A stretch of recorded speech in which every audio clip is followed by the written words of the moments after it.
마지막 절은 합독하도록 하겠습니다. 소리 되게 이상하네 오늘. 네. 사도행전 9장 32절부터 35절까지 저와 여러분이 한 절씩 교독합니다. 그때 베드로가 사방으로 두루 다니다가 롯다에 사는 성도들에게도 내려갔더니 거기서 애니아라는 사람을 만짐에 그는 중풍병으로 침상 위에 누운 지 8해라. 베드로가 이르되 애니아야 예수 그리스도께서 너를 낫게 하시니 일어나 내 자리를 정돈하라 한데 곧 일어나니 룻다와 사론에 사는 사람들이 다 그를 보고 주께로 돌아오니라. 아멘. 네, 우리 주변에 있는 분들에게 이렇게 한번 인사하도록 하겠습니다. 당신 옆자리는 돈 주고라도 앉고 싶습니다. 네, 그렇게 좀 기쁨이 있고 이게 서로에 대한 사모함이 있는 그런 우리 빛가소금교회 성도님도 되시기를 주님의 이름으로 축원합니다. 네, 오늘은 저희 또 첫 손님이 왔습니다. 우리 가빈이가 태어나고 처음으로 교회 온 것 같아요, 그죠? 네, 우리 가빈이가 왔는데 이제 벌써 그 민전사님이 자기를 가르칠 줄 알고 손 들라니까 손도 들고 아멘도 하고 이렇게 하는 걸 보면서 참 어렸을 때부터 성전을 잘하는 것이 참 복이구나, 예배하는 거 복이구나라는 걸 또 한번 느낍니다. 특별히 이제 가빈이 동생이 어제 태어났습니다. 예, 많이 축하해 주시고 또 은혜 가운데 또 우리 교인이 하나 더 늘었으니까 아이들이 복음으로 잘 자랄 수 있도록 기도해 주셨으면 좋겠습니다. 네, 오늘은 사도행전 9장 32절부터 35절까지 말씀을 가지고 하나님의 퍼즐 맞추기라는 제목으로 하나님 말씀 증거하도록 하겠습니다. 오늘 여기 보시면 사울의 이야기가 지난주까지 쭉 이어졌었거든요. 갑자기 베드로 이야기로 확 넘어갑니다. 이 베드로 이야기로 넘어가면서 사울과 베드로 이야기가 어떻게 조합이 되고 있는가라고 하는 것들을 좀 바라봐야 됩니다. 먼저는 제가 드린 간지의 지도를 보시면 지도 속에 두 가지 색깔의 화살표가 있습니다. 보이시죠? 네. 간지 안 보이세요? 색깔이 구분이 안 가시는 거는 이제 다른 종류의 시각에 문제가 있으신 거고, 잘 안 보이시는 건 노안일 수도 있습니다. 저도 이제 노안 좀 와가지고. 그런데 이게 앞에는 보이세요? 네, 보시면 두 가지 색깔이 있는 것도 보이시죠? 네, 색깔의 그 파란 색깔 화살표는 바울, 즉 사울의 회심의 경로, 그러니까 저 위에 올라가는 게 지금 한시 방향의 다메섹입니다. 거기가 다메섹이고 지금 저 밑에 화살표가 이렇게 모아지는 데가 있잖아요. 거기 예루살렘이에요.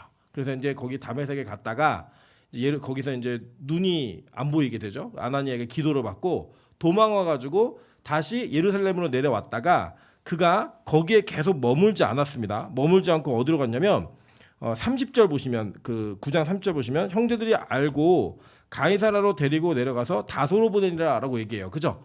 예, 가이사라로 가가지고 거기에서 어디로 가느냐? 다소라는 지금의 터키 지역의 바울의 원래 고향으로 보냅니다. 그러니까 여러분 보시면 여기 그 지도에 보시면은 예루살렘의 밑에 보이시죠? 6시 방향에 보이시고 그 위로 9시 방향에 보면 가이사라라고 보이세요? 예, 지금 그림 있는 그 이렇게 잘 안 보이시겠지만 이게 사람 그림입니다. 사람 그림인데 거기 그림에서 배 타고 터키 지역으로 올라가는 그림이에요. 그 내용이 있은 다음에 갑자기 베드로의 이야기로 이어져요. 오늘 본문의 32절 보시면 그때의 베드로가라고 얘기해요. 그죠? 그때 베드로는 뭘 했느냐 보시면 베드로는 빨간 색깔 화살표예요. 빨간 색깔 화살표. 자, 여기 보시면 베드로가 지금 예루살렘에서 어디로 내려갔어요? 룻다로 내려갔죠. 보이시나요? 네, 거기 룻다예요. 그리고 룻다 옆에가 어디냐? 거기가 어디냐면 바로 요빠라는 지역입니다. 우리 다음 시간에 요빠도 살펴보겠지만 이 요빠는 선교의 시초지입니다. 나중에 이제 그것도 이제 왜 이렇게 이어지는지도 한번 보시면 좋을 것 같아요. 어찌됐든 간에 오늘은 여기 룻다에 내려가서 애니아라고 하는 한 여성도를 만나게 되는 것 같아요. 이 애니아라는 이름이 뭐냐면 칭찬받는 자다라는 뜻이 있습니다. 칭찬받는 자라는 뜻이 있는데 이 사람을 만나는 과정 속에 왜 하나님께서는 바울과 베드로의 이야기를 이렇게 좀 불현듯 툭 이어버리잖아요. 그 뒤에 다소로 가서 어떻게 됐는데 이 궁금함도 있겠지만 거기에 대한 얘기를 풀어가는 게 아니라 이 중간에 딱 그냥 베드로 이야기가 이어버려요. 여러분 이걸 보시면 먼저는 아셔야 될 게 뭐냐면 성경은 사람을 주인공으로 하지 않는다는 겁니다. 이게 정말 중요한 거예요. 여러분 지금 한국교회의 타락의 가장 큰 원인은 목사입니다. 이유가 뭐냐면 목사님들이 가지고 있는 교회 안에서의 어떤 장악력 그리고 상징성 이게요 예수님보다 더 클 때가 있어요. 이게 엄청 무서운 겁니다, 여러분. 그럼 저는 참 놀라운 사실이 뭐냐면 우리나라에서도 몇 번 있었던 일인데 이 예수님에 대한 비난과 예수님에 대한 어떤 그 어려움, 교회가 어려움 당하는 것 때문에 저는 교인들이 방송국 가서 데모하고 이런 거 못 봤어요. 그런데 자기네 교회 목사님에 대한 안 좋은 뭐 방송을 낸다든지 뭐 그런 내용들을 내면요, 교인들이 다 우르르 쫓아가가지고 심지어는 방송국을 털고 막 이랬던 일들이 몇 번 있었거든요. 물론 이단들도 그랬지만 그런 내용들을 보면 우리가 가지고 있는 생각 중에 분명한 것은 이 복음의 주인공이 누구인가예요. 여러분 이거 절대 잊으시면 안 됩니다. 여러분 교회 주인공이 누구예요? 예수님이에요. 여기에는 목사도 장로도 권사도 어떤 사람도 절대로 그 자리를 뺏을 수 없다라는 겁니다. 우리는 그 자리에 내가 앉기를 바란다라는 거예요. 그래서 한국 교회가 목사들의 이름을 자랑하고 교회들의 이름을 자랑을 했어요. 목사도 그걸 좋아했고요. 뭐냐면 우리 담임 목사님이 누구야? 우리 교회는 이런 교회라는 이름이 있어. 라고 얘기를 했을 때 거기에 예수라는 본질적인 여러분이 정말 자랑해야 될 핵심이 빠져 있잖아요. 여러분 다 우상 숭배자들입니다. 저도 마찬가지예요. 만약에 제가 목회를 하면서 이 목회 속에 예수 그리스도의 영광이 드러나기를 원한다라는 마음보다 이 목회를 통해 내가 유명해지길 바라고 사람들이 날 찾아주기를 바란다? 저 우상 숭배자인 겁니다. 이렇게 성경은 그걸 명확하게 증거하고 있어요. 그래서 성경에서는요, 베드로도 주인공이 아니에요. 바울도 주인공이 아니에요. 주인공은 누구냐? 바로 이 복음을 통해 전해지고 있는 예수 그리스도가 주인공이라는 거예요. 그럼 왜 섭섭한지 아세요? 왜 마음에 상처가 되는 줄 아세요? 뭐 여러 가지 이유들이 있겠지만 종합해 보면 한마디로 요약하면 이겁니다. 나를 알아주지 않는다는 거예요. 어떤 방식으로든 나를 좀 인정해주고 나를 좀 칭찬해주고 나에게 박수를 보내줬으면 좋겠는데 내가 집중받지 못하는 게 너무 섭섭한 거예요. 그게 목사에게 마음에 있으면 목사는 성도들에게 막 강압적인 내용들을 이야기하고 자기를 마치 이렇게 숭배자처럼 이야기할 걸 얘기했고, 교인들은 또 그걸 그대로 했어요. 같은 공동 책임입니다. 공동 책임. 여러분이 저를 존중하는 그 내용은 어디에서만 유효하셔야 되냐면 말씀을 전하고 있을 때 하나님의 말씀을 제대로 증거할 때 그게 유효한 거예요. 그 이후에 여러분이 그 제가 다른 얘기를 하거나 뭐 쓸데없는 얘기를 해가지고 성경에 맞지 않는 얘기 한다? 항의하셔야 됩니다. 그게 맞아요. 마찬가지입니다. 저는 우리 교회가 앞으로 뭐 권사님들 장로님들 이렇게 모시고 섬기고 할 때 체면 때문에 대우하는 일은 안 할 겁니다. 복음이 온전하게 지지하고 증거하고 성경에 말하는 일만 할 거예요. 그리고 어떤 행사를 하든 뭘 하든 간에 예수 그리스도의 영광이 드러나고 그분이 주인 되시는 그런 일들만 우리 안에 일어나야 된다는 거예요. 그런데 하나님께서는 너무 감사하게도 그 영광을, 그 주인공인 예수 그리스도를 나타내는 일에 있어서 사람을 사용하셨다는 거예요. 여러분 그게 중요한 겁니다. 사람을. 그래도 우리가 어떤 사역자를 존중하고 장로님 권사님들을 존중할 수 있는 이유는 뭐냐면 그분이 가지고 있는 인격 때문이 아니에요. 그분이 가지고 이론의 업적 때문이 아니에요. 하나님이 우리를 사용하셔서 당신의 일을 하시기 때문에 그 부르심 받은 거룩한 그릇이기 때문에 그 존중할 수 있는 여지가 생기고 그 이유가 생긴다는 겁니다. 한번 볼까요? 갈라디아서 2장 6절부터 10절에 이렇게 얘기합니다.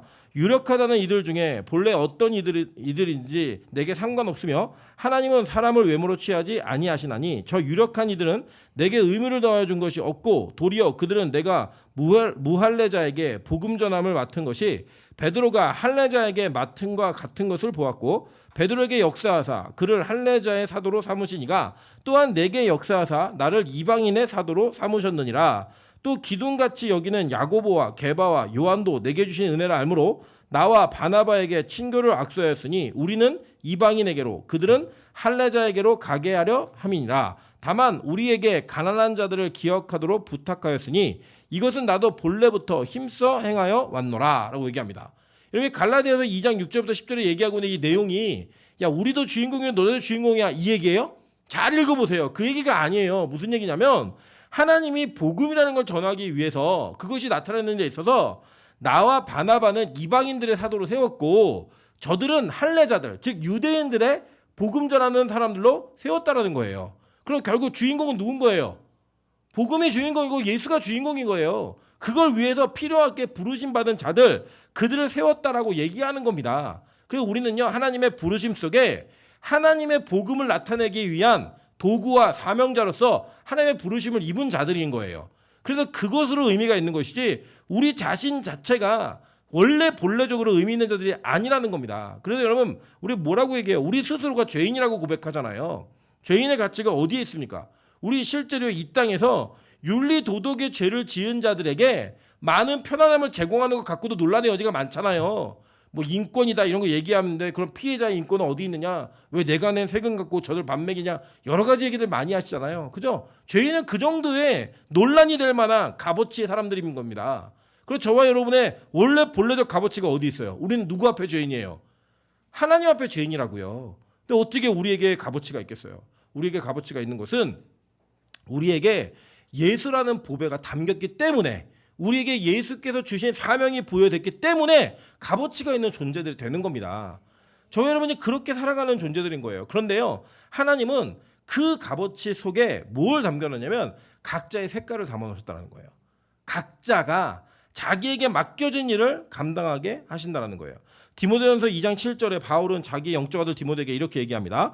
이를 위하여 내가 전파하는 자와 사도로 세움을 입은 것은 참말이요 거짓말이 아니니 믿음과 진리 안에서 내가 이방인의 스승이 되었노라 라고 얘기합니다. 즉 이방인에게 나타나고 있는 복음은 누굴 통해 일어난 거예요? 바울을 통해 전달되었고 바울을 통해 가르침이 주어졌다라는 거예요. 그래서 그 전달됨을 따라서 우리 모두가 하나님께 부르심을 받은 이유와 목적이 있다라는 겁니다. 제가 예전에 어떤 상담을 하다가 그런 얘기했어요. 자기는 잘하는 게 하나도 없대요. 평생에 내 주변에서 내 환경에서 1등이라는 걸 해본 적이 아무것도 없대요. 뭐든지 간에. 여러분도 그런 분들 계시잖아요. 그죠? 나는 뭐 한 번도 1등 해본 적이 없다. 왜 1등 해본 적이 없어요? 여러분 태어날 때 1등하고 다 태어난 사람들이에요. 아빠에게서 엄마로 갈 때 다 1등한 분들이에요. 다. 우리는 출발 자체가 뭐예요? 1등이에요. 1등으로 하나님이 부르심을 주신 거예요. 그러면 여러분 이 부르심은 자기가 남하고 비교해서 상대적으로 평가할 수 있는 걸까요? 성경은 그렇게 얘기하지 않습니다. 성경은요 각자에게 하나님께서 재능도 따로 주셨다라고 이야기해요. 달란트를 따로 주셨고 재능과 달란트가 구분되어 있어요. 그 비유를 보면 재능을 주셨어요. 재능을. 그 재능에 맞게 달란트를 맡기시는 거예요. 그건 뭐냐? 사명을 여러분의 상황 속에 맞게 맡기신다라는 거예요. 그래서 어떤 이들에게는 피아노로 치는 사명을 주셔서 피아노 반주로 하나님을 섬기게 하는 자들이 있고 어떤 이들은 말하는 은사를 주셔서 설교로서 하나님께 영광 돌리는 사람이 있다라는 거예요. 아까도 우리 예배 시작 전에 우리 수아가 막 일찍 오신 어른들에게 간지를 막 나눠주는 거예요. 그래서 제가 수아야 너 전도사 되고 싶니? 그랬더니 싫대요. 그건 아니래요. 뭔지 아는 거예요. 본능적으로 이 길은 외로운 길이고 힘든 길이구나. 이 자기에게 각자 사명이 있거든. 사명이 어떤 이들에게는 그게 별로 어려운 길이 아니어서 가는 사람이 있고요. 어떤 이들에게 그게 너무 힘든 길이 있는 거예요. 근데 중요한 건 뭐냐? 우리 모두는 다 하나님으로부터 부여받은 사명이 있다 없다? 있다라는 거예요. 아직 발견 못했을 수도 있어요. 그러나 분명한 건 있어요. 그래서 성경은 이렇게 얘기합니다. 누가복음 9장 23절부터 24절입니다. 또 무리에게 이르시되 아무든지 나를 따라오려거든 자기를 부인하고 날마다 제 십자가를 지고 나를 따를 것이니라. 누구든지 제 목숨을 구원하고자 하면 잃을 것이요 누구든지 나를 위하여 제 목숨을 잃으면 구원하리라 라고 얘기했어요. 마태복음 16장 24절부터 25절 마찬가지입니다. 이에 예수께서 제자들에게 이르시되 누구든지 나를 따라오려거든 자기를 부인하고 자기 십자가를 지고 나를 따를 것이니라. 누구든지 제 목숨을 구원하고자 하면 잃을 것이요 누구든지 나를 위하여 제 목숨을 잃으면 찾으리라 라고 얘기했어요. 자, 그러니까 하나님께서는 저와 여러분에게 사명을 주셨는데 그 사명을 뭐라고 표현하셨냐? 십자가라고 표현하신 거예요. 여러분 이게 십자가가 무슨 사명이냐면 내가 죽어야지만 할 수 있는 거예요. 그러니까 우리 그 사명이 어떤 사명이냐면 뭐 직업이다 이런 식으로 얘기하지 마세요. 그러면 평생 직업을 갖지 못하고 전업주부로 예수를 섬기다가 죽은 분들은 다 사명이 없는 분들이게요? 아니잖아요. 그죠? 그런 게 아니라 성경이 말하고 있는 사명은 어떤 내용이냐면 직업적 내용이 아닙니다. 십자가와 동일한 내용으로 우리에게 주어진 거예요. 자 보세요. 여러분이 예를 들어서 진짜로 십자가를 지고 못 박혀 죽는다. 무슨 의미가 있어요 그게? 예수님의 십자가는 우리의 죄를 대신해서 죽는 의미가 있으신 거잖아요. 여러분의 십자가에 죽으면 무슨 의미가 있어요? 만약에 누군가 여러분의 십자가에 못 박았다. 어떤 의미가 있을까요? 여러분은 타살의 피해자가 된 겁니다. 타살 당하신 거예요. 그거 위에는 아무것도 의미가 없어요. 여러분의 십자가의 죽음은. 이 십자가는 예수님처럼 죽으라는 얘기 아니겠죠. 그럼 뭐냐면 예수님이 이 땅에 오셔서 십자가를 지실 때 자기의 목숨을 버려서 자기에게 맡겨진 사명을 완수하신 거예요. 이해되시죠? 그 사명이 예수님이 이 땅에 오신 목적이었으니까. 그래서 그것대로 우리의 각자에게 사명을 주신 건 뭐냐면 내가 이 일을 위해서는 죽어도 좋아. 예수님을 위해서 하는 일에 내가 이걸 위해서 내 생명을 바꿔도 아깝지 않아 라고 얘기할 만한 여러분의 인생의 가치가 반드시 들려져야 된다는 거예요. 이게 얼마나 중요한 사실이냐면 여러분의 부르심은 여러분의 하나님께서 여러분을 부르시는 그 일은 이 땅에서의 부귀영화와 어떤 목적을 이루기 위해서 부르신 게 아닙니다. 뭘 위해서 부르셨냐면 영원한 천국을 위해 여러분을 부르신 거예요. 아멘? 여러분 그렇다면 우리가 이 땅에 연연하고 이 땅에 목적을 두는 사명이 아니라 하늘나라의 사명을 두는 여러분의 사명이 있다는 거예요. 그럼 그 사명은 여러분이 이 땅을 사시면서 그 무엇과 바꿔도 아깝지 않은 사명이 되셔야 되는 거고 그게 여러분에게 인생의 어떤 목적이 되셔야 되는 거예요. 여러분 그게 얼마나 중요한 사명이냐면 우리가 이 사명과 연관지어서 직업이나 환경이나 삶을 해석하기 시작하면요. 여러분 무궁무진한 여러분 앞에 할 일이 놓여집니다. 근데 그게 연관되지 않으면 세상 사람들과 별로 다르지 않다니까요. 아 그냥 오늘 수요 예배가 됐으니까 시간이 됐으니까 내가 수요 예배를 왔고 주일이니까 예배를 드리고 그냥 내가 목사라고 불려지고 권사라 불려지고 장로라 불려지니까 거기에 불려지는 대로 교회에서 책임을 다하면 되겠구나. 이 정도 이상을 절대 넘어갈 수가 없어요. 근데 여러분 만약에 여러분의 삶의 영역에서의 모든 부분이 이 사명과 연결이 되잖아요. 그러면 영혼들을 향한 눈을 뜨게 되어 있습니다. 하나님께서 맡기신 일이 무엇인지에 대한 분명한 목적을 가질 수 있다는 거예요. 그리고 그게 얼마나 중요하냐면 여러분의 인생을 값어치 있게 만들 수 있기 때문이에요. 제가 예전에도 일절에도 한번 말씀드린 게 있는데 예전에 소비에트 연방, 소련이라는 나라가 있을 때 정치범을 데려다가 시킨 일이 뭐냐면 벽돌 쏴, 벽돌 내려, 벽돌 쏴, 벽돌 부셔 이거를 계속 반복시켰다고요. 계속 반복시키면요 사람이 미친대요. 근데 이거를 미치지 않게 하는 방법이 있는데 뭘 하면 되냐면 한 번 쌓고 무너뜨릴 때마다 루블을 주는 거예요. 100루블씩 돈을 주는 거예요. 그럼 이제 사람이 미치지 않아요. 왠지 아십니까? 자기의 반복적 의미 없는 행동에 의미가 부여되니까 그 일이 자기의 정신을 피폐하지 않게 만들더라는 거예요. 원래는 의미가 없어요. 그냥 쌌다 무너뜨렸다 쌌다 넘어뜨렸다 의미가 없는데 거기에 의미가 부여가 돼요. 아 내가 이거 한 번 할 때마다 100루블씩 생기는구나. 그걸 하고 나니까 돈이 되는 그 돈을 세가면서 내가 하는 행동이 실제적으로 아무 의미가 없는데 그것이 나에게 의미가 되더라는 거예요. 그럼 마찬가지 아닙니까? 솔직히 말하면 매일매일 다른 다이나믹한 삶을 살고 계신 분이 어디 계세요? 내 인생이 뭐 버라이티 해가지고 뭐 아침에 눈 뜰 때마다 매일매일 새로운 게 있다? 그런 분이 여기 어디 계세요? 대부분 매일매일 동일한 시간에 동일한 장소에 동일한 일들을 계속 감당하면서 일주일이라는 패턴이 흘러가시는 분들 아니에요? 그렇게 흘러가는 상황 속에서 만약에 거기에 하나님으로부터의 받은 사명이 부여가 안 되면 여러분 그 일이 지루하다니까요. 그 일이 미치겠다니까요. 제가 오늘도 우리 혜영 집사가 최근에 직장을 바꿨는데 자기 말로는 그래요. 자기 인생에 제일 좋은 직장이래요. 바꿨는데 들어오는데 얼굴이 환한 거예요. 평소에는 이전에는 들어올 때마다 인생을 왜 사나 막 이런 그냥 그만 주님 빨리 오셨으면 좋겠다 막 이런 마음이었는데 와 직장이 막 바뀌고 나니까 막 저기 있고 막 연애도 하고 싶고 막 이런가 봐요. 막 얼굴에 광채가 막 나면서 오늘 너무 멋지게 들어오는 거예요. 멋지게. 그래서 이게 뭐냐? 자기가 무언가 이게 하는 일이 바뀐 게 아니거든요. 동일한 영역에서 일을 하고 있는데 그 일하는 곳에서 무언가 의미를 발견하니까 자기 인생의 값어치가 달라지는 거예요. 삶의 질이 달라지는 거예요. 여러분 세상에서 좋은 사람을 만나고 좋은 직장을 만나도 인생의 의미가 달라져요. 하고 있는 일의 의미가 달라지는데 만약에 여러분이 하시는 그 일 속에 하나님의 영역, 즉 하늘로부터의 사명이 이게 연결의 링크가 져버리면 어떤 인생이 바뀌어지겠어요? 여러분 예를 들어 여러분의 짜증나던 가정생활, 짜증나던 직장생활이 하나님과의 사명으로서의 링크가 되잖아요. 완벽하게 바뀌는 거예요. 완벽하게 여기가 나에게 기쁨의 장소가 되고 하나님이 나를 믿고 맡기신 그 영역이 되니까요. 여러분 어마어마한 에너지가 생기는 겁니다. 여러분 마찬가지예요. 교회도요. 아유 내가 그냥 다녔던 교회니까 다니는 거지. 동네 앞에 가까우니까 다니지. 물론 우리 교회는 가까워서 오시는 분들은 한 분도 안 계세요. 건영에 사시는 분이 아무도 안 계시잖아요. 가까워서 오시는 분은 안 계시기 때문에 그런 분은 안 계시지만 만약에 교회라는 곳이 여러분에게 습관적으로 내가 다녔던 곳이니까 이 교회가 내 교회라는 생각이 드시면요. 여러분 교회가 어려운 일이 있거나 사명을 감당해야 되는 일이 있을 때 피하고 싶어요. 내가 왜 그렇게까지 이 교회를 다녀야 되지? 이런 마음이 든다는 거예요. 그런데 만약에 여러분 이 교회에 여러분이 하나님이 여러분에게 맡기신 사명이 있다라는 사명감이 링크되잖아요. 여러분 미칩니다. 교회가 너무 사랑스럽고요. 교회 막 오고 싶어져요. 교회에 있는 게 너무 행복해요. 제가 이번 그 특세 때 마지막 날 이제 광주에서 그 비를 뚫고 왔습니다. 왔는데요. 너무 감사했던 건 저까지 17명의 인원이 여기 앉아서 특세를 드리고 있는 거예요. 제가 그 장면을 보면서 너무 감사했어요.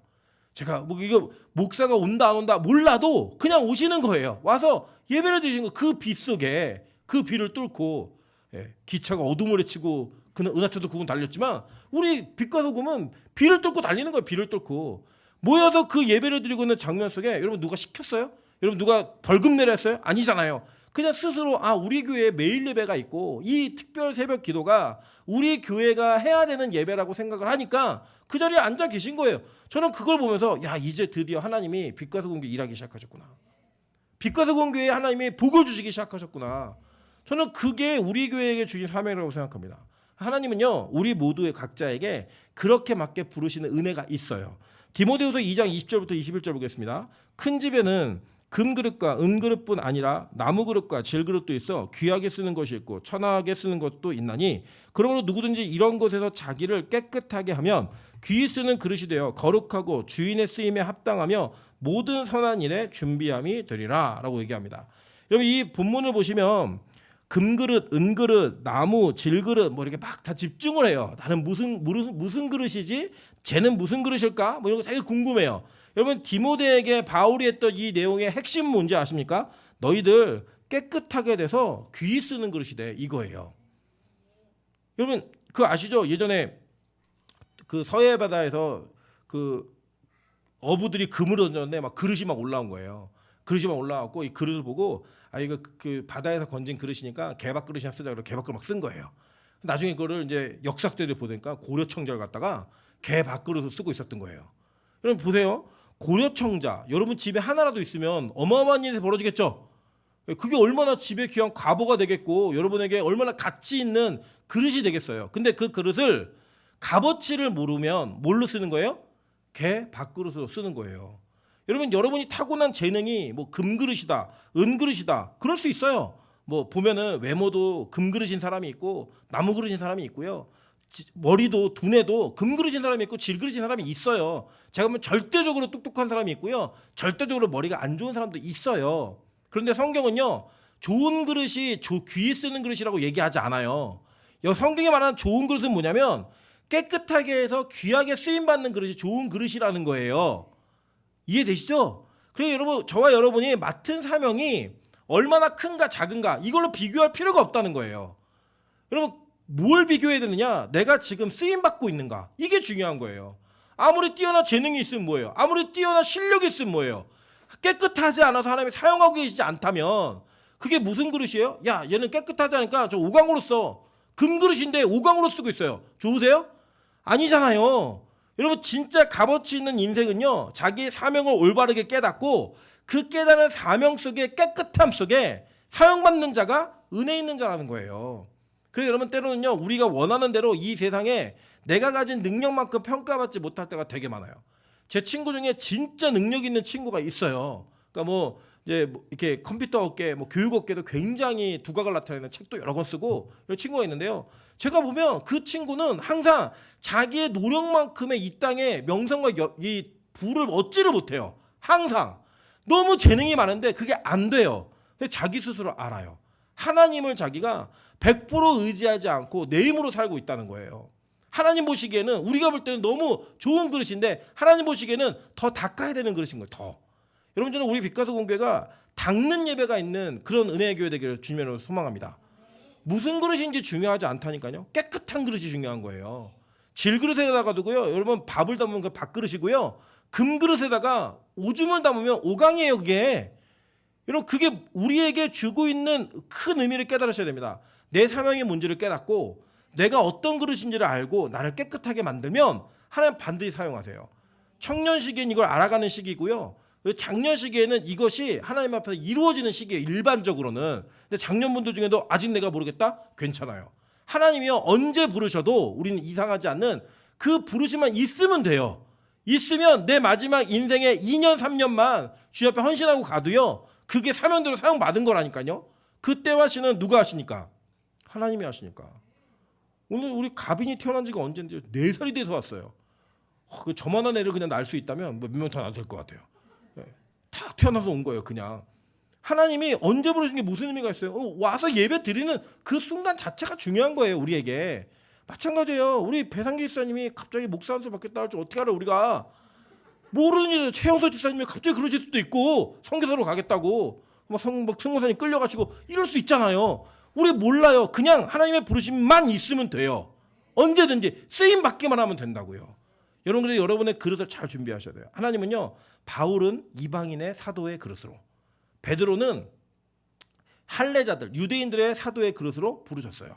그리고 그들을 닦는 작업을 계속 하신 거예요. 그 바울도 닦이고 베드로 닦이고 나니까요 거기에다가 예수라는 보화를 담아서 그 목적에 맞게 사용하는 그 장면이 나오는 거예요. 결국은 뭐다? 그 안에 담겨있는 예수 그리스도라는 보화가 실제 주인공인 거예요.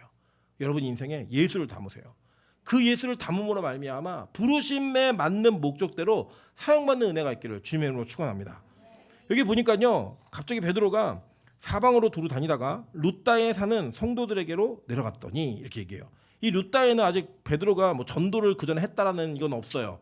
이게 누가 전한 거냐? 이 예루살렘 교회가 핍박당하면서 막 흩어질 때 흩어진 인원들이 가서 막 복음 전한 거예요.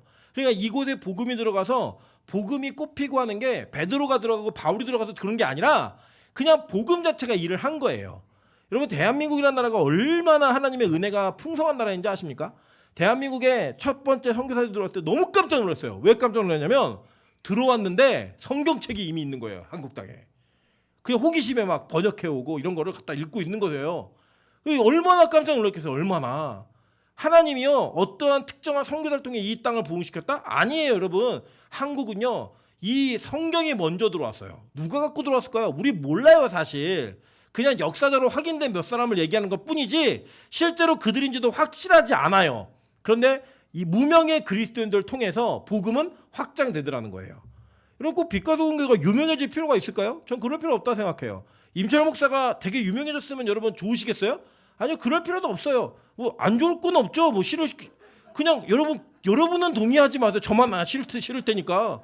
제가 유명해지니까 뭐 좋으시겠다고 아니래요. 뭘 남의 일이라고 되게 심하게 하시네. 예. 보세요, 우리가 각자 유명해지면 좋을 수도 있겠지만 꼭 그래야 될 필요성이 있겠냐는 거예요. 아니에요, 여러분. 저는요, 제가 하나님께 사용받아서 저를 통해서 흘러간 복음이 누군가에게 올바르게 뿌리만 내릴 수 있다면 잊혀져도 괜찮아요. 없는 사람이어도 괜찮아요. 제가 그 마음이 있기 전에는요, 옛날 제자들이 저를 안 찾으면 되게 섭섭했어요. 진짜. 야, 어떻게 그 인간들은 그래 찾지도 않니? 저는 진짜 제가 있는 교회마다 최선을 다했거든요. 진짜로. 안 찾아요. 막 섭섭했어요. 근데요, 제가 완벽하게 바뀌어서 나를 통해 흘러가는 복음만이 중요하다는 생각이 드니까요, 안 찾아도 섭섭하지 않아요. 진짜 안 찾아도 안 섭섭하고요, 고맙다는 말을 듣지 않아도 섭섭하지 않아요. 다만 저는 하나님 앞에서 나중에 심판대 앞에 섰을 때 너 복음 아닌 너를 가르쳤어 라는 그 말만 안 들으면 돼요. 진짜로. 왜냐면 저는 정말 지옥이 무서워요. 전 진짜 믿거든요. 지옥이 있다는 걸. 정말 무서워요. 저는 거기 근처에도 가고 싶지 않아요. 오늘도 이렇게 아침 일찍 오신 분들이 좀 덥다고 조작하시다가 에어컨을 난방으로 바꾸셨는데 저는 여기 지옥인 줄 알았어요. 아, 지옥은 이렇겠구나. 이 여름날 난방을 틀고 있는 게 지옥이구나. 아, 저는 정말 못 가요. 그래서요, 여러분 저는 우리 교회가 그랬으면 좋겠어요. 하나님, 빛과 소금 교회가 유명해지지 않아도 괜찮습니다. 우리 성도들이 뭐 대단해지지 않아도 괜찮습니다. 담임 목사가 뭐 엄청나게 유명한 목사가 되지 않아도 괜찮습니다. 그냥 우리를 통해 하나님이 맡기신 사명의 복음만 잘 흘러갈 수 있게 도와주시고 흘려보내는 교회 될 수 있게 도와주십시오. 고인물 되지 않도록. 재정이 됐던 복음이 됐던 헌신이 됐던 뭐가 됐든 우리 교회 절대 그렇지 않아요. 하나님은요 교회를 그렇게 세우지 않으셨습니다. 만약에 그렇게 하는 교회가 있다면 그 교회가 잘못된 거지 우리 교회가 이상한 게 아니에요. 여러분, 이 교회를 통해서 저는 하나님이 많은 일을 하실 수 있다고 믿어요. 이 정도 사이즈만 돼도. 옆 사람에게 이렇게 인사하겠습니다. 그냥 고생하다 갑시다. 네. 여러분, 제가 약속은 한 가지 드릴 수 있어요. 여러분 이 땅에서 저를 만나서 다른 교인들보다 많이 고생하실 거예요. 그런데 하늘의 상급은 분명히 크실 거예요. 그때 저한테 하나님께서 저 얘기 좀 잘해주세요. 저 목사가 잘 가르쳤다고 그렇게 그냥 얘기만 해주시면 돼요. 우리가 이 땅에서 많은 걸 이루지 않아도요, 하나님 맡기신 사명대로 살면 그 사명을 통해 복음이라고 하는 것은 하나님의 주도권에 의해서 움직여지는 겁니다. 루다에 벌써 복음이 들어가 있는 거예요. 가고 베드로가 봤더니 거기에 애니아라고, 그 얼마나 착하면 이름이 착함이에요. 네. 칭찬받는 자예요. 칭찬받는 자 이름이. 우리도 이름을 잘 줘야 돼요. 이름을. 네. 이름을 뭐 순이 순하니까. 제가 웬만한 말문이 막히는 사람이 아닌데 어떻게 말을 해야 될지 지금 참 안타깝습니다. 예. 저도 제가 굉장히 부드러워갖고 저도 임철이에요. 철. 엄청 부드러운 사람이라서 예. 권사님하고 저하고 둘이 이제 이름 갖고 우리 같이 은혜 누리시면 되겠네요. 예. 순한 자와 연약한 자가 모여가지고 예. 부드러운 자가 모여가지고 한번 교회를 한번 부흥시켜 보겠습니다. 예, 우리가 하나님께서 이 이름을 주셔갖고 애니아라는 이름을 주셨는데 이 사람이 칭찬받는 자인데 이 사람이 어떤 일을 하냐 중풍병이 걸린 거예요. 여러분 이게 말이 안 되지 않습니까? 적어도 하나님 앞에서 칭찬받는 자의 모습이면 이 애니아라고 하는 사람에게 중풍병이 있으면 안 되잖아요. 그죠? 근데 그런 일이 벌어지더라는 거예요. 여러분 실제로 예수 믿었던 분들 가운데 병으로 돌아가시는 아주 훌륭한 목사님들 많이 계십니다. 그런데 참 안타까운 건 저도 들었는데 그렇게 목사님이 암에 걸려서 돌아가시니까 무슨 죄가 있어서 그렇게 하나님 하셨다라는 거예요. 성도들이 얘기하는데 저 깜짝 놀랐습니다. 우리 한국교회 수준이 이 정도밖에 안 되는구나. 여러분 권성징악, 인과응보 이거는요 교회 논리가 아니에요. 여러분 권선징악과 인과응보라고 믿으세요? 그 여러분 어떻게 되실 것 같은데요? 만약에 주님 오시는 날 권선징악이 맞다면, 인과응보가 맞다면 여러분의 운명이 어떻게 되실 것 같냐고요. 남을 평가하지 마시고 우리 자신을 보시자고요. 만약에 권선징악이 그대로 이루어지고 인과응보가 그대로 이루어진다면 여기 심판날 구원받을 분이 누가 있어요? 아무도 없어요. 복음은 절대로 그걸 가르치지 않아요. 복음은 그 내용의 핵심이 아니에요. 오히려 복음은 하나님의 은혜와 사랑이 핵심이에요. 그 은혜와 사랑 속에 공의 속에서 건지시는 그 하나님의 은혜가 보이는 게 복음입니다. 그래서 여러분 예수 믿다 보면요 잘 믿었는데 아플 수 있어요. 잘 믿었는데 비둘질 수 있고요. 제대로 살고 믿음대로 살았는데 여러분 형편이 어려워질 수도 있어요. 여러분 그게 우리가 이 땅에 살아가는 죄의 세상에 살아가는 모습이에요. 그래서 잘 되는 것만이 잘 되는 게 아니에요. 여러분 그러면 이 세상에 잘 된 사람은 다 예수 믿어서 잘 된 거예요? 아니잖아요. 때로는 남의 걸 착취하고 뺏고 남의 것들을 강탈해내는 사람들이요 더 오래 살고 더 길게 사는 사람들도 많아요. 우리나라 현대 정치에서도 보시잖아요.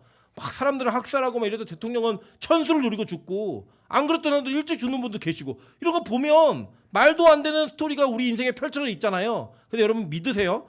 이 땅에서 죽고 사는 문제와 이 땅에서 뭘 벌고 뭘 갖는 이 문제가 여러분의 평가가 끝난 게 아닙니다. 어디서 끝나요? 심판대 앞에 섰을 때 거기에서 끝나는 거예요. 여러분 그걸 믿으셔야 돼요. 그리스도인들은 그걸 믿으면서 이 땅의 형편에 일희일비하는 자들이 아니라 하늘의 소망을 가지고 이 땅을 행복하게 살아가는 자들이 되는 거예요. 은혜로 사는 자들이 되는 거예요.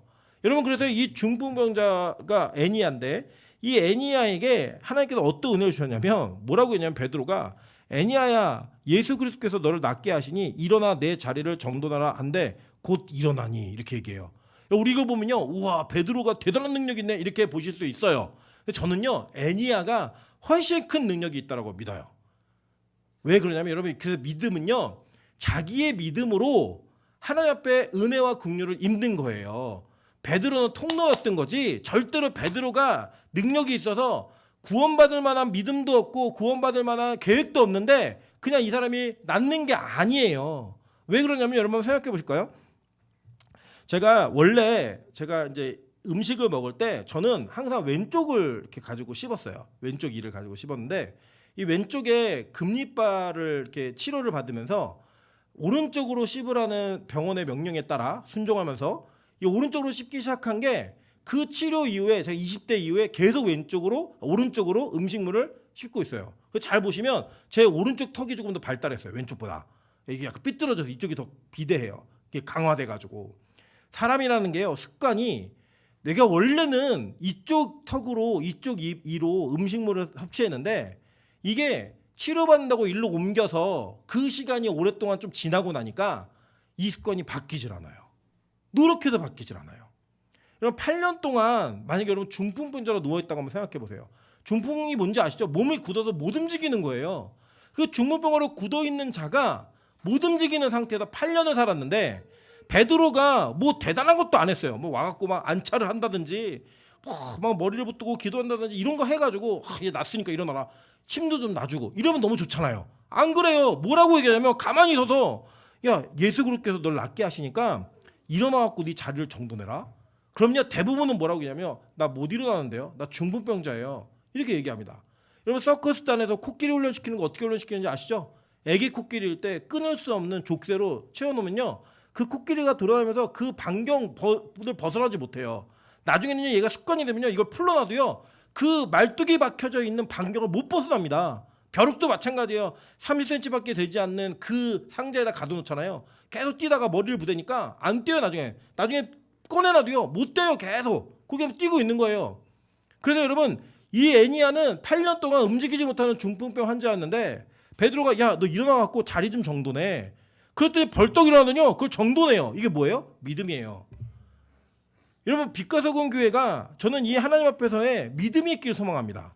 어쩌면 우리가 그냥 변함이 없었던 상황 속에 신실하게 믿음과 예배 생활을 해오신 것도 진짜 박수 받을 만한 모습이기도 합니다. 그런데 때때로는 하나님께서 우리에게 맡기신 사명의 역동성을 이루어갈 때 그게 우리의 영적 중풍병일 수도 있어요. 아, 나는 이거밖에 못해. 우리 교회는 이거밖에 안 돼. 근데 하나님이 어느 날 우리에게 일어나라는 거예요. 자리를 정돈하라는 거예요. 그때 만약에 여러분 우리가 옛날 생각에 매여 있잖아요. 절대로 우리는 못 일어납니다. 아니 우리는 한 번도 그런 거 해본 적이 없는데요. 8년 동안 나 중풍병 환자입니다. 우리 교회 8년 동안 아무것도 안 해본 교회예요. 이때 우리에게 필요한 게 뭔지 아세요? 믿음이에요. 일어나라 하시니까 일어납니다. 벌떡 일어나서 정리할 수 있는 그게 믿음이라고요. 여러분 저는 우리 성도도 마찬가지로 생각합니다. 제가 보면 우리 교회 특히 여자 청년들이 굉장히 소심하고 소극적인 사람들이 많아요. 물론 다 그런 건 아니에요. 무서운 사람들도 있어요. 근데 다 그런 건 아닌데 그런 상황이 많다 보니까 무언가 새로운 걸 도전하고 하나님께서 우리 환경을 바꾸실 때 그 길을 걷는 걸 되게 두려워해요. 되게 두려워해요. 여러분 그걸 두려워하시면요 우리 평생에 뭘 못하냐면 믿음 속에서 움직이고 그 믿음의 여정을 걷는 일을 한 번도 할 수 없어요. 못한다니까요. 여러분 그게 바로 이 땅에 우리가 하나님의 명령이 있을 때 반응해야 되는 거라고요. 믿으면 열심히 하는 게 아니고요. 그러니까 주님이 일어나라 하면 일어나고 정리해 그럼 정리하고 뛰어 그럼 뛸 수 있는 그게 순종이고 믿음이에요. 저는 우리 교회가 하나님 은혜 안에서 모든 자매들이 운전하는 교회가 되기를 소망합니다. 제가 운전하라고 면허 따라 그랬더니 핑계가 많아요. 옛날에 트라우마 사고가 났는데 뭐 운전 못하겠대요. 버스도 타지 마세요. 그러면 전철도 타지 말고 그건 사고 안 나는 줄 아세요? 사고 다 나요. 자기는 겁이 많아서 못한대요. 그러면서 와 저는 뭐가 더 겁나냐면 모르는 식당에서 음식을 시켜 먹는 게 더 겁나거든요. 이거 먹을 수 있을까? 근데 뭐 주저하지 않아요. 막 그냥 막 먹으면서 먹을 수 있대요. 다 신 것도 먹고 막 그러면서 막 몸을 키워가요. 근데 운전은 못하겠대요. 아니에요 여러분. 하나님께서 우리에게 주시는 건 한계가 없어요. 한계가. 믿음으로 무언가 하라라고 하면 일어나는 거예요. 그냥 정리할 수 있고 그게 바로 믿음이에요. 믿음. 여러분 이걸 통해서 하나님은 뭘 하시는 줄 아세요? 우리의 변화, 즉 우리가 이 땅에서 왜 하나님은 이런 기적을 이루시는가 이걸 보시면요 분명해요. 하나님은 이 땅에서 예수를 통한 천국이 어떤 곳인지를 미리 경험하게 하신 거예요. 예고편이었던 거예요. 볼게요. 마태복음 4장 23절부터 25절입니다. 예수께서 온 갈릴리에 두루 다니사 그들의 회당에서 가르치시며 천국 복음을 전파하시며 백성 중에 모든 병과 모든 약한 것을 고치시니 그의 소문이 온 수리아에 퍼진지라. 사람들이 모든 앓는 자, 곧 각종 병에 걸려서 고통당하는 자, 귀신 들린 자, 간질하는 자, 중풍병자들을 데려오니 그들을 고치시더라 라고 얘기해요. 그죠? 자, 그리고 갈릴리아, 데가볼리아, 예루살렘과 유대와 요단강 건너편에 수많은 무리가 따르니라 라고 얘기했는데 예수님이 이 일을 왜 하셨는지를 보면요 23절에 뭐라고 얘기하냐면 예수께서 온 갈릴리에 두루 다니사 그들의 회당에서 가르치시며 뭘 전하셨어요? 천국 복음을 전하셨다고요. 그리고 천국에 이러한 일이 있는데 너희들 미리 경험시켜줄게 라고 얘기하면서 약한 것들을 고치시는 가운데 누가 고쳐졌어요? 오늘 말하는 것과 똑같은 중풍병자들이 낫기 시작하는 거예요. 여러분 그래서 잘 기억하세요. 지금 기독교 교회에 현대 교회에 이런 귀신이 나가고 병이 고쳐지는 역사가 있을까 없을까요? 있어요. 있어요, 충분히. 근데 그것 자체가 목적이었어요? 아니에요. 예수님은 이걸 왜 하신 거예요? 천국이 어떤 곳인지를 가르치시기 위해 하신 거예요. 그러면 지금 이 일이 벌어지면 우리는 그 일을 통해서 뭘 봐야 돼요? 똑같은 천국을 봐야 되는 거예요.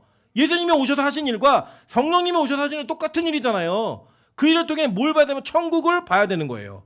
그럼 그 천국을 보려면 이 천국은 누구를 반드시 보게 돼 있어요? 예수를 보게 돼 있잖아요. 원리가 전혀 다르지 않아요. 똑같은 원리예요. 그런데 여러분 보통 기도원 그러면은 붙어있는 게 뭐예요? 맨날 신유연사, 신유 방언 100%, 뭐 병이 낫고 간증하고 사람들이 집중되고 그게 아니라고요. 여러분 만약에 우리 교회에서도요 병이 나을 수 있어요. 아멘? 네, 우리 교회에서도 귀신 들린 사람들이 고침받는 일이 일어날 수 있어요. 여러분 그런데 그 일이 그 자체가 목적이 돼선 안 된다라는 거예요. 뭐가 목적이 되느냐? 그걸 통해 살아계신 예수 그리스도가 증거되어지고 천국이 어떤 곳인지를 알려줘야 되는데 지금 우리에게 주신 미니어처의 천국이 어디예요? 교회잖아요. 이 교회가 너무 행복하고 좋아야 되는 거예요. 이 교회가 너무 기쁘고 즐거워야 되는 거예요. 마음에 상처가 있다가도 와서 이 교회 안에서 회복이 되어져서 그 회복을 통해서 와 천국에는 이런 곳이구나. 우리가 눈물 슬픔을 해결할 수 있는 곳이구나. 죄가 있어서 왔다 하더라도 그 죄가 해결되어지는 그 모습을 통하여서 하나님의 은혜가 있는 그 영광이 나타나야 되는 거죠. 오늘도 기도자가 기도했지만 우리가 매일 예배를 드리는데 매일 죄를 짓고 있어요. 맞아요. 근데 이건 저는 제가 볼 때 순서를 바꾸면 돼요. 우리가 매일 죄를 짓기 때문에 매일 예배가 있는 거예요. 이 예배가 얼마나 복인 줄 아세요? 그 복이 우리의 죄의 문제를 날마다 해결하고 있다는 거예요. 날마다. 천국이 그런 곳이라고요. 천국이. 하나님께서 우리를 지키시고 보호하심으로 말미암아 그 죄 가운데서 우리를 완벽하게 구원하시는 절대로 죄와 접촉할 수 없게 만드시는 그 은혜가 있는 거예요. 그래서 볼게요. 마가복음 2장 되게 유명한 장면이죠. 여러분 이게 시간이 좀 많이 갔기 때문에 제가 요약적으로 전해드리면 이런 거예요. 여러분 아시는 것처럼 지붕 뜯고 친구들이 막 내려요. 병자를 중풍병자를. 근데 예수님 뭐 하고 계셨는지 한번 볼게요. 예수께서 그들에게 돌을 말씀하시더니 사람들이 한 중풍병자를 네 사람에게 메어가지고 예수께로 올세 무리들 때문에 예수께 데려갈 수 없으므로 그 계신 곳에 지붕을 뜯어 구멍을 내고 중풍병자가 누운 상을 달아내리니 라고 얘기했어요. 그죠? 근데 여기서 그 예수께서 그들에게 돌을 말씀하셨다고 얘기했는데 그 도가 뭔지 아세요? 헬라어로 그 도가 로고스예요. 로고스가 뭐냐? 하나님의 말씀이에요. 로고스 아시죠? 네. 이 로고스가 전해지고 있을 때 그 전해지는 장면 속에 갑자기 환자가 내려오는 거예요. 그 환자를 하나님이 고치신 거예요. 여기 논쟁이 많아요. 예수님이 막 묻거든요. 처음에는 야, 네 죄가 사해졌어라고 얘기했더니 막 속으로 생각해요. 아니 지가 뭔데 죄를 사했다고 얘기해? 뭐 이런 속으로 막 얘기하고 있어요. 그랬더니 예수님이 너네 속으로 그렇게 나 얘기하고 있지? 근데 이 사람 죄가 사해졌다고 얘기하는 것과 걸어가라고 얘기하는 것과 뭐가 더 힘들겠니? 이렇게 물어요. 그리고 이제 많은 사람들이 논쟁이 있어요. 이게 뭐가 더 힘들다는 논쟁이 있어요. 근데 여러분 그냥 사람들의 반응을 보자고요. 예수님이 너 네 죄가 사해졌다 얘기했더니 마음속으로만 지가 뭔데 죄가 사해졌대? 이렇게 얘기했어요. 근데 예수님이 야 자리 들고 일어나 나가 그랬더니 자리 들고 일어나 나가요. 그 사람들이 어떻게 반응했는 줄 아세요? 깜짝 놀랐다고 이게 다. 깜짝 놀랐어요. 그들이 볼 때 뭐가 더 어려웠던 거예요? 원래는 죄사함의 문제가 더 어려운 문제예요. 근데 인간의 눈으로 볼 때 뭐가 더 어려운 거예요? 중풍병자가 일어나는 게 더 어려운 문제인 거예요. 그러니까 이 사람들 잘못 들은 거예요. 이 복음을. 말씀을 제대로 들었으면 진짜 어려운 건 죄의 문제가 해결되는 게 어려운 거라고요. 근데 이들은 이 땅에 눈이 매여 있는 자들이니까 뭐가 어려운 거예요? 중풍병자가 일어나는 게 더 어려운 거예요. 그러니까 그 일어나는 거 깜짝 놀라는 거예요. 원래 언제 놀랐어야 돼, 진짜. 와, 저분이 죄를 사하는 분이야? 와, 그런 능력 있는 분이야? 나에게도 그런 은혜가 있었으면 좋겠다. 이게 정상 아니에요? 근데 그게 아니라 이 사람들은 이 땅의 병이 고쳐진 게 깜짝 놀라는 거예요. 예수님 말씀하시잖아요. 이 뭐가 더 중요한지를 도를 전하실 때 로고스가 전해지고 있었다는 거예요. 결국 뭘 얘기하고 싶은 거냐면요. 이런 거예요. 이 땅에 많은 기적과 이적이 하나님의 능력으로 나타날 수 있어요. 저거 절대 부인하지 않고요. 저도 그 실제를 경험했던 사람이기 때문에 부인할 수 없어요. 저는 제가 말씀드리지만 저는 말씀 사역이 저에게 주신 첫 번째 은사입니다. 그러나 이것만이 전부다라고 전 믿지 않아요. 저에게는 하나님이 이 이후에 제 인생에 어떤 기적을 보이지 않으셔도 부인할 수 없는 수많은 기적들을 보았어요. 그리고 저는 그게 너무 하고 싶어서 하나님 저에게도 주세요라고 했을 때 하나님이 그걸 저를 경험하게 하셨어요. 제가 이걸 안 하는 이유는 뭐냐면 저는 아직 이걸 다룰 만한 신앙적인 인격이 아직 준비가 안 돼 있어요. 저는 이걸 통해서 만약에 어떤 일이 벌어지면 제가 대단한 사람처럼 보이고 싶은 마음이 제 안에 있을 것 같아요. 아직. 그래서 하나님께 저는 약속한 거예요. 하나님, 제가 제 신앙적 인격이 정말 성숙해져서 어떠한 사역을 해도 예수만을 증거하고 있을 때가 되면, 예수만을 증거할 수 있을 그런 하나님 은혜의 때가 되면 이거 그냥 하나님이 열어주세요. 상황에 맞게 열어주세요. 이렇게 기도하고 있어요. 그러나 중요한 건 뭐냐, 우리가 어떤 일이 벌어지든 간에 그것은 반드시 하늘나라와 연결이 되어 있어야 되고 예수 그리스도와 연결이 되어 있어야 돼요. 여러분 마찬가지예요. 여러분의 기도에, 여러분의 말씀에, 여러분의 삶에 어떤 막 기적과 이적 같은 일이 막 벌어졌다 하더라도 함부로 막 얘기하지 마세요. 내가 나를 숨길 수 있지 않으면, 거기에 하나님 앞에 내가 설 가능성이 있으면요, 하지 마세요. 왜냐하면 그게 여러분에게 큰 화가 될 수 있어요. 진짜로. 제가 말씀드렸잖아요. 우리나라의 이단들 중에 처음부터 이단 아니었던 분들 계시다니까요. 몇 분. 너무 은사가 강하게 막 드러나니까 자기가 하나님이 된 거예요. 그냥 나중에는. 그래서 망했어요, 인생이. 근데 우리 인생에 작은 하나님이 없을 것 같아요? 여러분 스스로 하나님 되고 싶어서 선악과를 따먹은 아담과 하와의 후손들인데 우리 그거 절대 통제 못해요. 그래서요, 진짜 여기에는 자기를 죽이는 싸움이 진짜 필요해요. 내 자아를 완벽하게 부정할 수 있는 시기가 안 되면 절대로 그런 일이 여러분 벌어지면 안 돼요. 근데 중요한 건 뭐냐, 이 모든 이 땅의 표적은 반드시 예수에 대한 믿음으로 이어져야 됩니다. 요한복음 2장 11절에 이렇게 얘기합니다. 예수께서 이 첫 표적을 갈릴리 가나에서 행하여 그의 영광을 나타내심에 제자들이 그를 믿으니라 라고 얘기해요. 그죠? 표적이 뭘 가능하겠어요? 제자들이 예수를 믿게 만들었다고요.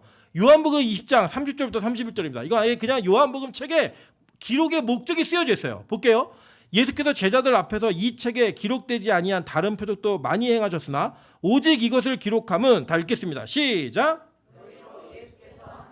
아들 그리스도이심을 믿게 하려 함이요 또 너희로 믿고 그 이름을 힘입어 생명을 얻게 하려 함이니라. 아멘. 목적이 정확하죠. 성경 보고 니들도 오병이어의 기적 행하고 니들도 죽은 자를 살리고 니들도 무리를 걸어, 이게 아니잖아요.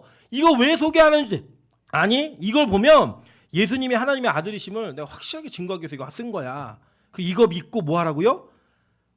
생명을 얻게 하려 함이라. 이게 목적이라고요. 여러분 우리 교회를 자랑하셔도 돼요. 근데 거기 안에 예수를 향한 반드시 필연적인 경로가 없다면 여러분 전도 잘못하고 계신 거예요. 여러분 복음을 전할 때 여러분의 간증을 막 넣으셔서 전하셔도 돼요. 근데 만약에 거기에 예수보다 여러분이 더 크다면 여러분 전도를 잘못하고 계신 거예요. 우리는 늦어도 괜찮아요. 우리 천천히 가도 괜찮아요. 진짜 복음만 전하셨으면 좋겠어요. 이 교회가 천천히 성장해도 괜찮아요. 진짜 성도만 왔으면 좋겠어요. 적어도 이 교회가 누군가를 잘못 가르쳐서 잘못된 그리스도인을 양산하는 장소가 되진 않았으면 좋겠어요. 여러분 물론 부르심과 하나님의 택하심은 우리의 선택은 아니에요. 그러나 이 땅에서 이 교회가 어떠한 목적을 가지고 어떠한 방향성을 갖느냐에 따라 하나님이 이곳에 어떤 영혼을 맡기실지를 결정할 거예요. 허세가 많고 허영심이 있고 예수님 믿는 것보다 사람들에게 자기를 자랑하길 원하고 더 큰 거 앞에서 뭔가 하는 것을 좋아하는 분들에게는 우리 교회가 그걸 추구하면 그런 분들이 여기 모이겠죠. 근데 적어도 우리 교회가 진짜 예배와 진짜 말씀과 진짜 기도로 진짜 하나님의 복음을 증거하고 그걸 믿기 원한다면 그런 분들만 남으시겠죠. 저는 그걸 믿어요. 그래서 저는 하나님이 누굴 보내주셨든 간에 그 사람이 이 교회에 우리가 어떻게 해서 남느냐 안 남느냐는 우리의 최선일 뿐이지 마지막 선택 하나님이 하시는 거예요. 저는 그래서 그게 은혜라고 생각한다니까요. 여러분 저는 정말 신기한 게 뭐냐면 우리 소진자매가 특세 때마다 교회를 와요. 저 진짜 신기해요. 와가지고 사실 예배를 잘 못 드려요. 소진 들을 기가 아직 열리질 않았어요. 근데 계속 와요. 저는 내가 쟤라면 진작에 안 올 텐데, 진작에 안 올 텐데 너무 신기해요. 저는 그래서 하나님의 선택을 믿어요. 하나님의 그 부르심이 무슨 의미인지를 전 진짜 믿어요. 왜냐? 우리의 선택과 우리의 기준으로 볼 때는 절대로 예배를 드릴 수 없는 사람이 하나님의 은혜 가운데 예배를 드리고 있어요. 그리고 사실 우리도요, 겉모습만 그래 보이지 속을 다 까보면 우리 똑같은 존재들 아닙니까? 오래 믿었다라는 그 어떤 남들보다 먼저 믿었다라고 하는 그거 외에는 사실 뒤집어 보면 더 자랑할 게 없는 자들이잖아요. 고급스러운 죄를 더 많이 졌잖아요. 예배 드리는 가운데 예배 드리는 척하면 딴 생각 많이 했고, 예배 드리면서 내 욕심을 많이 구했고, 하나님을 모르기 때문에 아는 척하면서 그 아는 척하는 가운데 많은 영혼들을 살인을 저질렀던 그런 모습들이 우리가 다 있잖아요. 그런데도 여러분 우리가 예배 드리고 있는 건 뭐예요? 은혜잖아요. 은혜. 하나님 선택이에요. 선택. 그래서 하나님의 이 표적은요, 하나님께서 빛과 소금 교회에게 주신 게 아니라 예수 그리스도에게 연결된 영혼들에게 하나님께서 그 의미를 주시는 거예요. 앞으로 좀 우리 교회에 이런 기적 같은 일들이 많이 일어났으면 좋겠어요. 그런데 그 기적의 일을 기적 자체로 평가하시면 안 돼요. 예수와 반드시 연결 지으셔야 돼요. 계시록에 이걸 갖고 하나님 심판하신다고 얘기하셨어요. 볼게요. 계시록 19장 19절부터 21절입니다. 내가 보매 그 짐승과 땅의 임금들과 그들의 군대들이 모여 그 말탄 자와 그의 군대와 더불어 전쟁을 일으키다가 짐승이 잡히고 그 앞에서 표적을 행하던 거짓 선지자도 함께 잡혔으니, 뭘 행했대요? 거짓 선지자가? 표적을 행했대요. 그래서 여러분, 이단에 표적이 일어나요, 안 일어나요? 일어나요. 근데 그들의 표적과 예수로 인한 표적이 다른 건 뭐예요? 그 표적이 누구를 가르치고 있는가예요. 표적이 뭐예요? 세메이온이잖아요. 화살표. 누구를 가르치고 있는가? 사람을 가르치고 있다? 적그리스도예요. 거짓 선자들이고. 예수를 가르치고 있다? 진짜라고요. 진짜. 여러분, 저는 우리 교회가 진짜 되길 소망합니다. 우리 성도들이 다 진짜 되길 소망합니다. 하나님은요, 이렇게 하나님의 일들을 하나님의 목적성에 맞게 계속 이루어 가시는 거예요. 그래서 이 오늘 볼 애니아가 고침받은 것도, 또 다음 주에 볼 도르가가 살아나는 것도 다 무엇을 증거하기 위해서요? 예수를 증거하기 위해 벌어지는 일들인 거예요. 그걸 보세요. 이 애니아가 8년 만에 낫게 되는 것을 보고 어떤 일이 벌어지는가? 35절입니다. 루따와 사론에 사는 사람들이 다 그를 보고 누구에게로 돌아왔더라? 주께로 돌아오니라. 베드로가 아니라 누구에게로요? 주께로 돌아오니라. 이게 중요한 거예요. 왜 8년이라는 소개를 하냐? 이거는 다음 주에 하겠습니다. 다음 주에 또 우리 매주 또 봐야 되는 사이니까 다음 주에 할 텐데요. 여러분, 이 8년 만에 고쳐지는 것도 의미가 있어요. 의미가. 이게 우리 안에서 하나님께 주시는 은혜인데, 여러분 잘 보세요. 하나님은요, 하나님의 복음을 이뤄가시기 위해 퍼즐 아시죠? 여러분, 퍼즐. 퍼즐에는요, 어떤 한 조각도 안 맞으면 그 퍼즐은 완성되지 않아요. 근데 그 퍼즐의 모양이 달라요. 그래서 이 퍼즐은 그 조각조각이 다 맞춰져서 마지막 퍼즐의 조각을 딱 껴야지만 완성된 그림이 나와요. 그죠? 그걸 위해서 우리 각자가 다 다른데, 정말 순수한 승순이 권사님과 정말 유한 임철 목사가 이 교회에 있는 이유가 뭔지 아세요? 이 퍼즐의 순환, 이 퍼즐에 반드시 필요한 조각이기 때문이에요. 그런데 그 조각 자체는 혼자서는 절대 빛날 수가 없어요. 하나님의 복음이라는 그 계획 속에 맞춰져서 우리 다 있어야 빛나는 퍼즐이 되는 거예요. 그럼 우리 옆 사람에게 인사하겠습니다. 당신은 나의 퍼즐 조각이십니다. 앞뒤로도 인사하세요. 내 옆에 있는 퍼즐 조각이십니다. 그래서 여러분, 퍼즐 조각 맞출 때 우리 막 옆에 그림이랑 맞춰서 맞추는 거잖아요. 그렇게 맞춰질 때 하나님의 은혜가 나타나는 거예요. 하나님은 그렇게 바울을 부르셨고, 그렇게 베드로를 부르셨어요. 하나님은 또 그렇게 무명의 그리스도인들을 사용하셨고, 하나님은 또 그렇게 애니아라는 사람을 8년 동안 중풍병자로 두셨다가 고치셨어요. 그걸 통해 뭐가 이루어져요? 복음이 이루어지는 거예요. 우리 각자가 다 달라요. 형편도 다르고 생각도 다르고 모습도 다 달라요. 그 다른 자들이 왜 이 교회에 모여 있는지 아십니까? 하나님의 퍼즐 조각이 맞춰지기 위해서 모여져 있는 거예요. 지금 내 옆에, 앞에, 뒤에 앉아 있는 이 성도들과 퍼즐 조각을 맞췄을 때 그게 빛과 소금 교회인 거예요. 여러분, 그렇게 하나님의 퍼즐 조각에 그 조각으로서의 사명을 잘 감당하는 저 여러분 되시기를 주님의 이름으로 축원합니다. 제가 같이 한번 찬양으로 기도하며 나아가도록 하겠습니다. 하나님의 부르심이란 찬양하면서, 진짜 하나님의 부르심에는 후회하심도 없고 그 부르심에는 크고 놀라운 계획이 숨어져 있습니다. 그리고 옆에 있는 분들, 앞에 있는, 뒤에 있는 분들이 그 부르심 속에 세워진 조각들이에요. 하나님 우리의 생각보다 더 크신 분입니다. 나를 더 큰 사랑으로, 은혜로 불러주신 그 확실한 길, 정확한 길을 걸을 수 있는 우리가 될 수 있게 도와달라고 기도하는 마음으로 찬양하며 나아가도록 하겠습니다.